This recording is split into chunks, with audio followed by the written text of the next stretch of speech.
Okay, here it is. Testing the amp. What you see here is this is the protection board.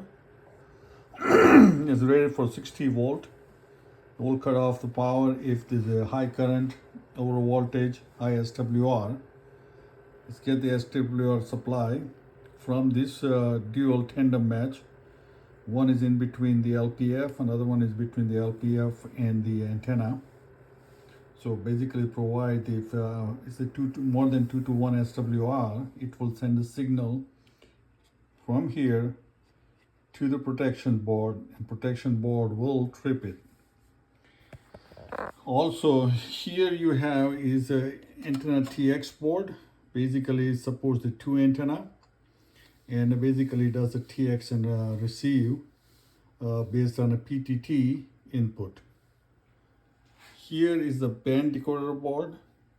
The band decoder board basically has RF sense. So whenever you provide the signal anywhere from 0.5 watt to 1 watt, and it will basically detect the frequency, and it will use, this is the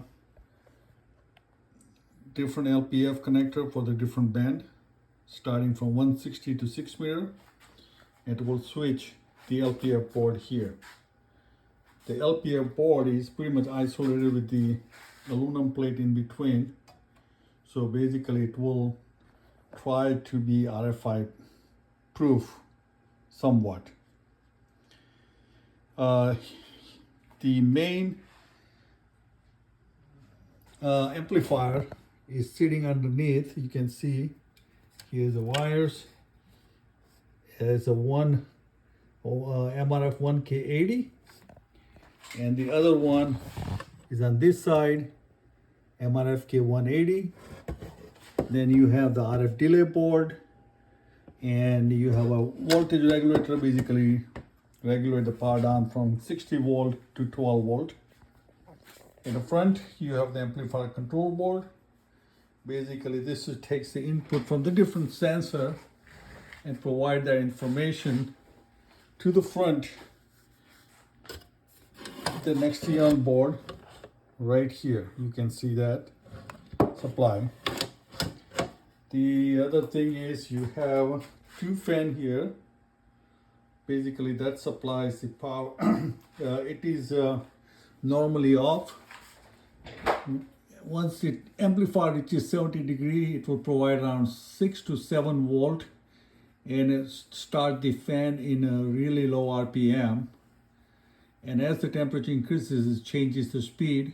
The voltage varies from 7 volt to 13 volt, and basically provide the advocate cooling. You also have the cooling fan for the LPF board, which also runs the same way. Then you have this Huawei power supply, which is rated for 56.6 volt. Sorry, 56.6 amp at 58 volt. And basically that should be enough to operate the amp. So this is the work in progress. Oh, you can see all the wiring is still loose because I'm testing the amp right now using the external 12 volt. You can see here 12.54 volt.